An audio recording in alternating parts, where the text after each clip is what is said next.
Okay, here we go. Another video diary. I feel like there's so much I want to say. Where I'm going to start is love. I'm going to start with something that's on my heart about love. I just completed officially a program with a woman named Natalie Bozarth, and I entered into it, like 10 months ago. And yeah, I am so grateful. I feel so grateful for the field of devotional women that I have found in the hinterlands of the internet, where I have not only found like a sense of sanity, because wow, like women who either already feel themselves or are willing to feel themselves, like want to feel themselves, but also, yeah, comfort and community and feeling of not being alone, being a woman who loves big and loves deeply and loves men and loves being a woman, or even if like there's aspects of ourselves that struggle with men or struggle with like being a woman, that we care to live in as loving a way as possible, and to repair the relationships and the relationships in our lives, and then our relationship itself, which is really where, like, this is why this path has led me down the path of God, because that to me is like the most primary relationship. It's the most foundational relationship. So why am I thinking about love? I'm thinking about that I am someone who has just always loved, like I've always loved. And I've had people in my life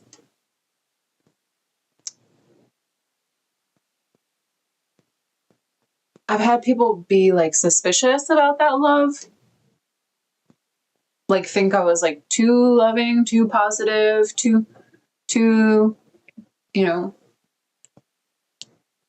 caring. And I want to like make a distinction here, because loving doesn't mean not having standards in relationship. In fact, as I've discovered my standards and values for how to be in an intimate relationship with me and what I need in order to be in an intimate relationship with somebody else, it's actually allowed me to love more like truthfully, in a way where I'm not chasing validation, because that's not love. The many years I spent chasing validation, I was being unloving to myself. And not to mention, whoever's on the receiving end of that, I'm not actually loving them. I'm not actually receiving their love. I'm receiving their validation or not. But that's not love.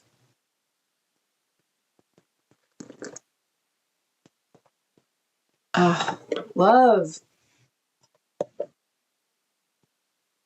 It's funny how it can be so charged. What a charged word love has become for many people, not for all people.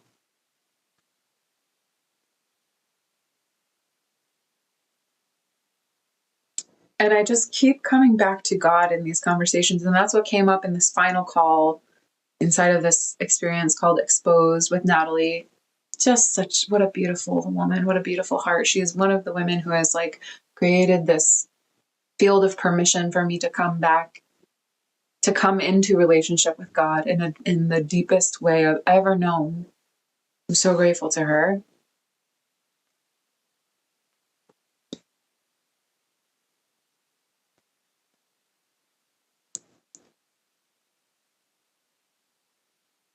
as I've come to be in relationship with God and to know God as all loving, as like I look around, even what I see the sky, I see buildings outside my windows, I see flowers on my windowsill, this incredible technology that I have before me that allows me to talk to you, right?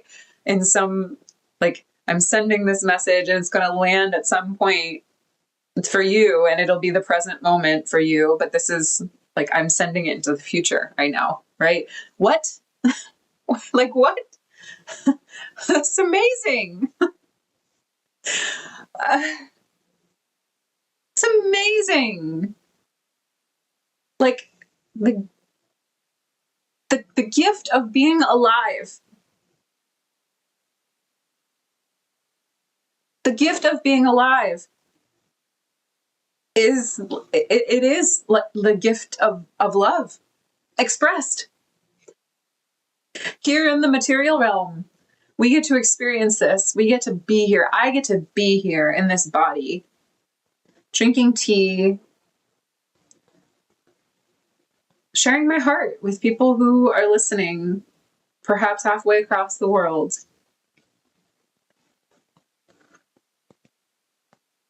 You know, I think that this is just so important because,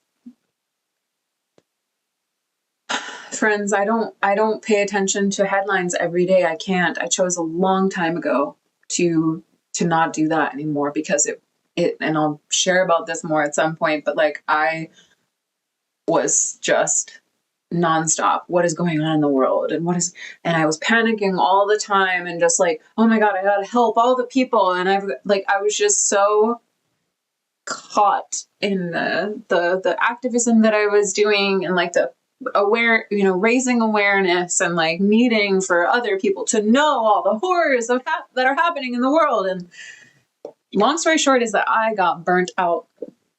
I got burnt out and I barely left my bed other than to go to work for a job that I could barely keep. Back in 2014, around 2014, it's for like 9 months. I barely remember that period of time. I just remember being in bed.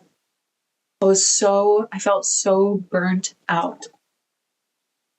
I look back from where I'm positioned now,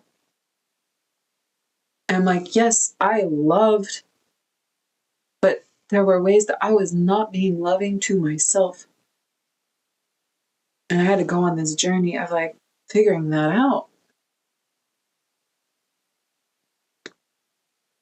Because if I couldn't take care of this vessel, this body, this being, the health of this woman that I am, how could I serve actually in the highest?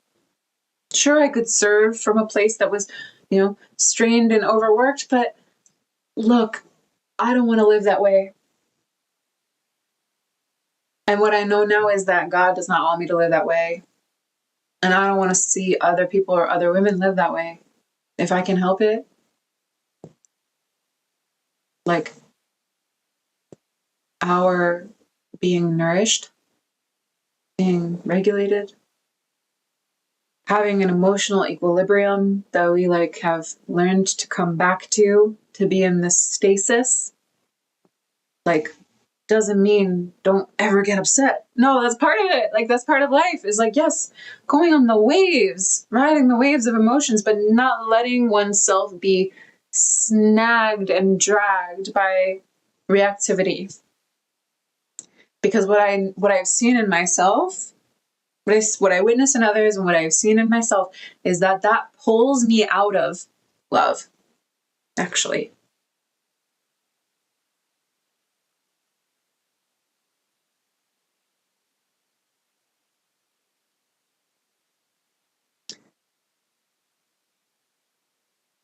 The reactivity becomes more important than like being a beacon of love and extending it, feeling it for myself, feeling the love of God flowing through me, and then extending it out. Life changing. Absolutely life changing.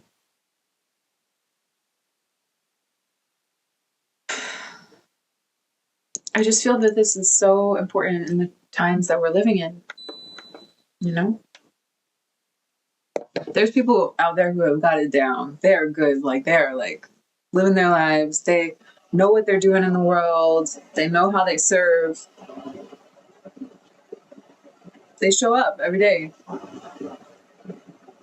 I'll tell you right now, the people that I have seen do that the best to the most effective degree and in the way that like feels most true are usually people who have a rooted relationship with God. I now see that there's a reason why the people who are like many people who are very successful, I don't mean just monetarily, I mean like successful in the spirit,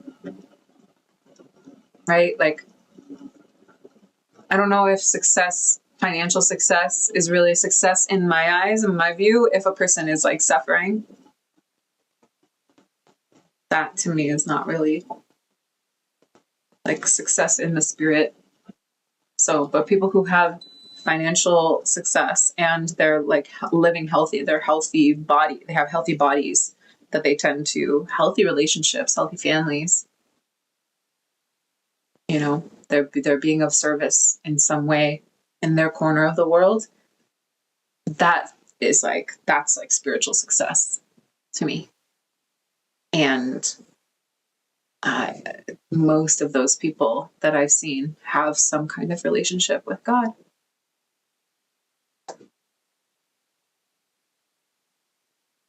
And I understand why. Because like I feel like the Alyssa before really knowing God, before like going on this journey, yes, she was loving. So like she's a little love beam, you know?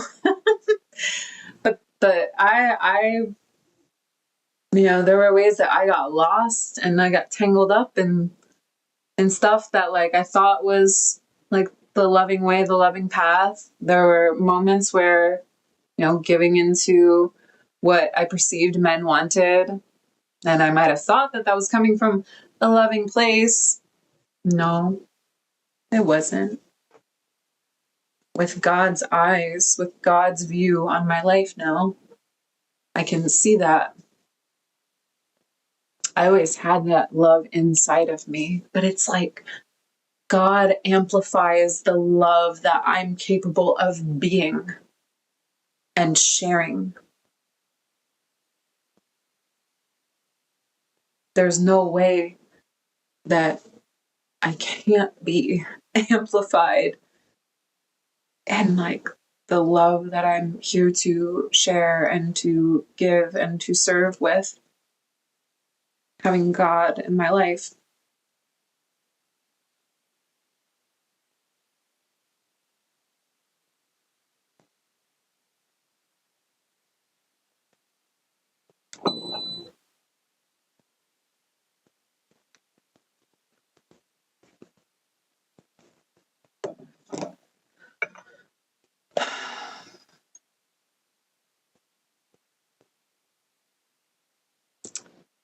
I just think of all the people who are searching, like I was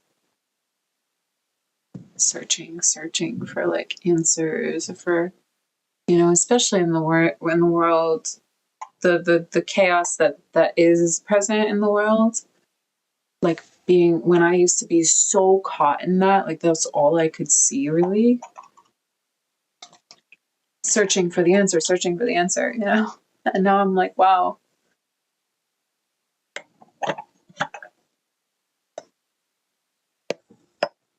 it's like the world's problems can't be solved by something in and of this world.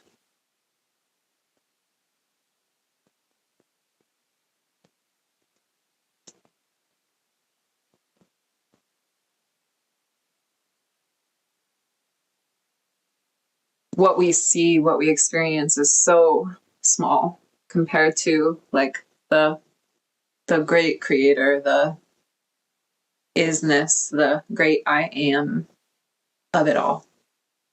I see this one little snippet in time, in the long arc of time, from this one little perspective in this one little body.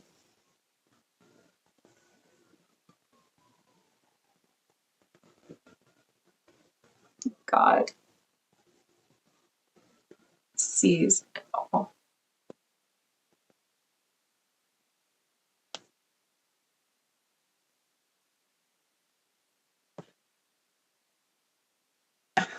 I think that something else has been my heart a lot is when it comes to Jesus and the Bible and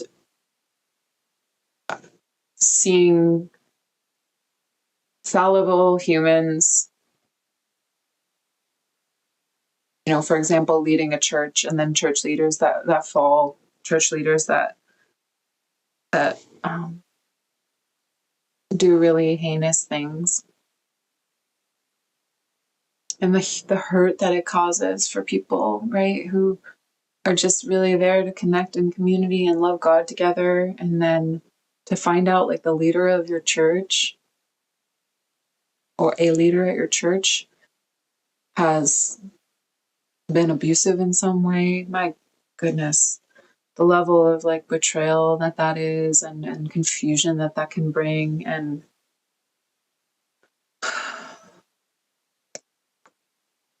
I can see why people have been turned off from God, from Christ, from the church, from religion in general, any religion where people have experienced something like that.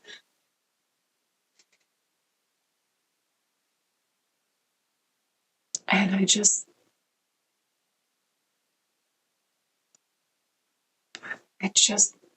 want for people to like have that love and that connection with God so rooted, so anchored,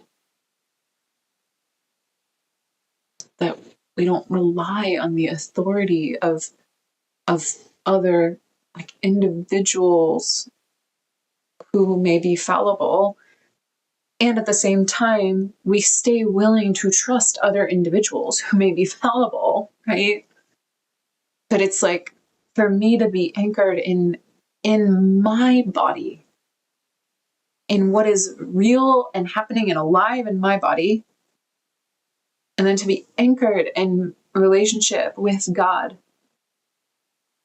And in my case, and in the case of people who are, following the path of Christ and living his word, seeking to live his word,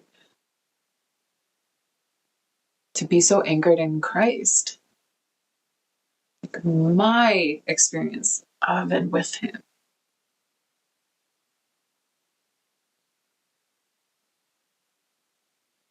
It just has me wonder, about those who maybe were born and raised in the church, who left because of these kinds of events or experiencing abuse themselves.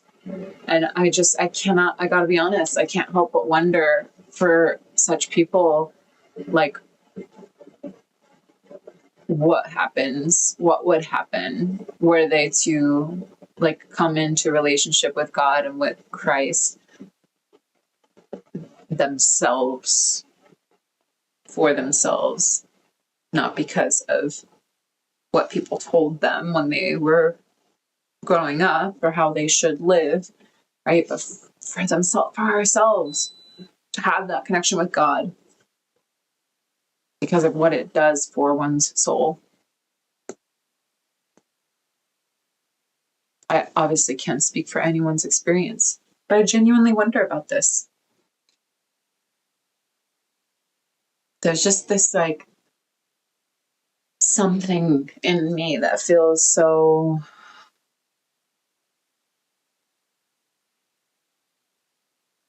excited to like call the sons and daughters of God back home, the children of God, like back into our rightful identity as beloved, the supremely beloved.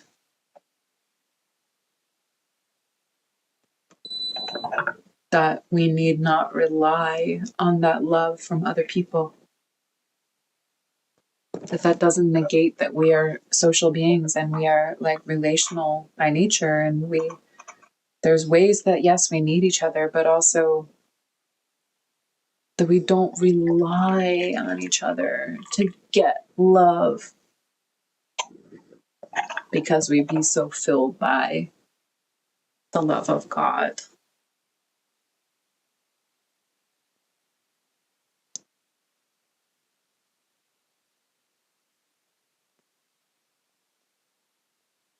Like, love is not a bargaining chip. It's a gift. Just like this life, to me, just like this life is to us. We are handed this realm. We're born into this realm, and it's like it's handed to us.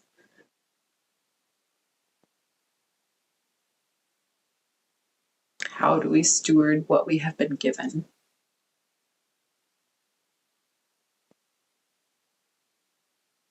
It's like we're not born knowing that, right? Like we're not born knowing, having this like conscious awareness, or maybe we are, I don't know, and then we forget. But like it strikes me from what I've experienced and observed that somewhere along the line, people like got disconnected from our true nature and from like the true gift it is to be alive. And then we find our way back to that. Or not in this lifetime. What is that quote about? We're born twice.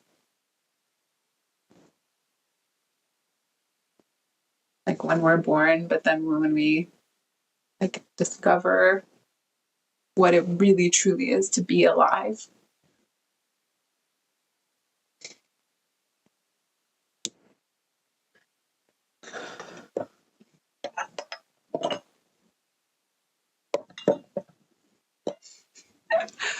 Thank you so much if you're here listening. I appreciate you. And yeah, I'm just sitting here grappling with things publicly. I'm yeah, there's a lot more to come. I feel excited about it. There's so many people I feel excited to have on this channel and on my podcast, and just many more conversations to have, you know.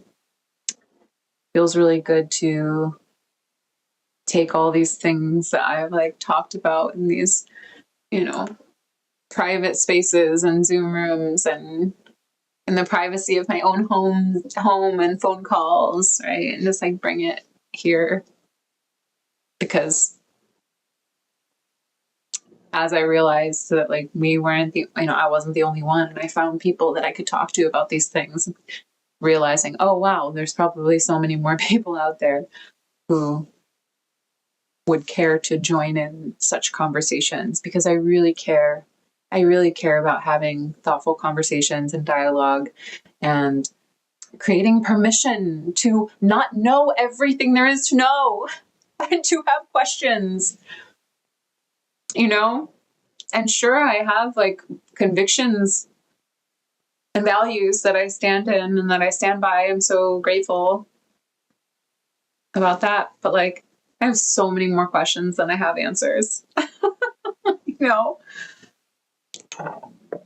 And I think it's important that we remember that that's okay. Like, that's allowed right now. If you need this, if you need this explicitly said, it's okay to have questions. It is okay to not know everything there is to know. It is okay to say, I don't have enough information to have an opinion on that or to have a perspective on that. It is okay to change your mind. It is okay to discover a new perspective on something that you thought you had there was only one perspective on. Like, it's welcome and permission granted.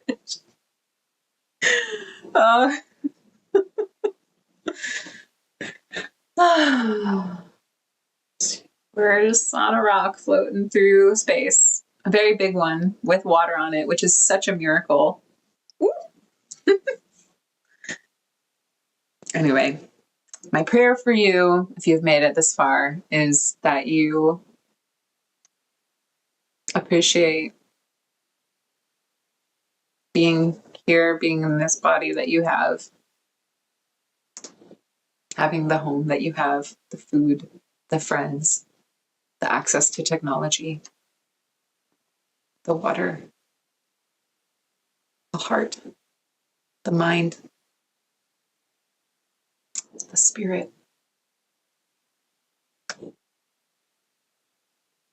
My prayer for you is that you appreciate and steward what you have well.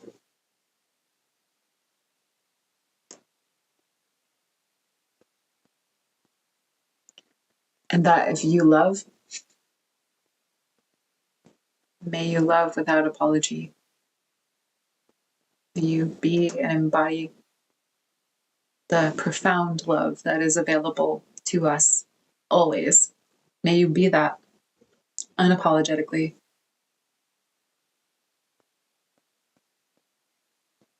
It's a gift. It's a gift to the rest of us. And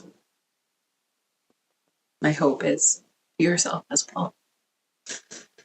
Oh, I'm here for the big lovers, the big feelers, the big dreamers, baby. Let's go. The sensitive ones, the big hearts. You know I'm here for you. Blessings.